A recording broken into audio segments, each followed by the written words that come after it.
Isolation, you may ask. Yeah, I'll tell you what other way you can do it.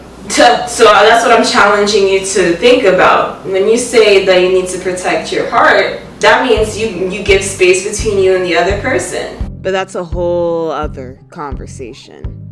Saturday, the weekend of Juneteenth, I felt drawn to leave my house, partially because it's June and the weather is finally nice, but mostly because my cat, Sage, is starting to remind me more of myself with each passing day. I am not too sure if that's a good or a bad thing. I leave my house to go on the crosstown bus to make my way to the nearest green space, Central Park. I feel safe in green spaces because that is where I spent the majority of my actual isolation during the COVID pandemic. A not so secret I learned while spending my afternoons in nature is that being outside has the power to naturally revitalize you. Some days I would accidentally fall asleep on my tapestry and awaken to an upgraded version of myself, so I thought, whatever, back to the crosstown bus. I took the crosstown bus and made my way up to Malcolm X Boulevard. Walking down the streets of Harlem, I realized I'm interested in gaining insight into how others perceive my character. In the past, this would have been my worst nightmare, but now this aids in me constructing my dreams. This one is attracted to my energy. This one has blue eyes. This one is confused. This one is really tired.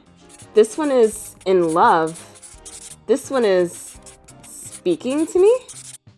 I take off my wireless headphones and hear, bonjour, and instinctively answer back, bonsoir, and here I am having a full-fledged conversation with a stranger in French. My eyes start to fixate on the character and realize this is a Parisian man about 40 years my senior. After 30 seconds of exchanging pleasantries in French, he asked how I knew the language. I tell him about my ancestry. He asks me what I do for work. I tell him my profession.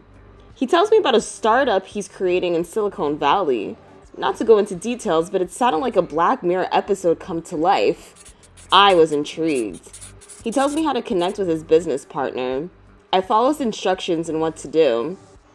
After the exchange, I ask him what's next. He tells me that's the thing about life. If you don't take the first step, you won't be able to start walking. We then go our separate ways, and I thank God for sending me yet another angel. I find a spot in the grass and send love to the turtles and geese bathing in the pond in front of me. A couple fights behind me, and I feel a pang of familiarity. The female is calm, but scared to be alone. The male is seeking to dominate and control. I tune them out and continue to write. Is this what they mean by intelligent design?